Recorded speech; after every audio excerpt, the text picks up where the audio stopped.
مولانا رومی نے ایک واقعہ لکھا ہے کہ کسی صاحب کی گھر رات کو چور گھس گیا۔ صاحب خانہ کی آنکھ کھلی، رات کی تاریکی میں اٹھ کے ادھر دیکھا، کچھ نظر نہ آیا، پھر بستر پر جا کر لیٹ گیا۔ چور نے دیکھا صاحب خانہ سو گیا تو وہ تھوڑا سا آگے بڑھا، مگر کسی چیز سے ٹکر گیا، آواز ہوئی تو صاحب خانہ پھر اٹھ کر بیٹھ گیا اور اندھیرے میں ادھر ادھر نظریں پھاڑ کر دیکھنے لگا۔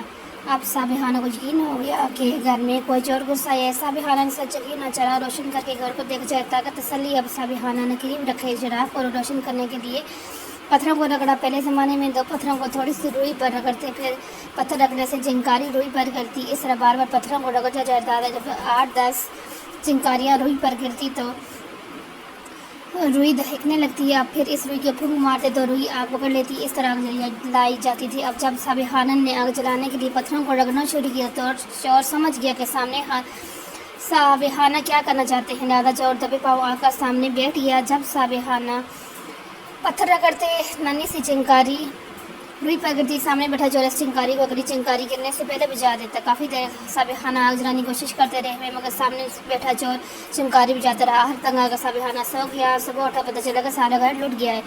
میرے عزیزو، بالکل اس چور کی طرح شادر شیطان ہمارے مقابلے میں بیٹھا ہوا ہے۔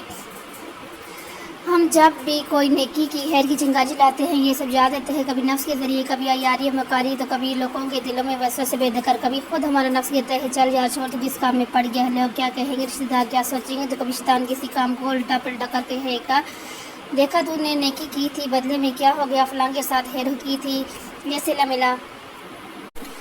تو کبھی انسانوں کے دلوں میں وسوسے ڈالے گا اور لوگ آپ کو کہیں گے جناب آپ کو کیا ہو گیا ہے، آپ تو اچھے بھلے تھے، آپ کن باتوں میں پڑ گئے ہیں۔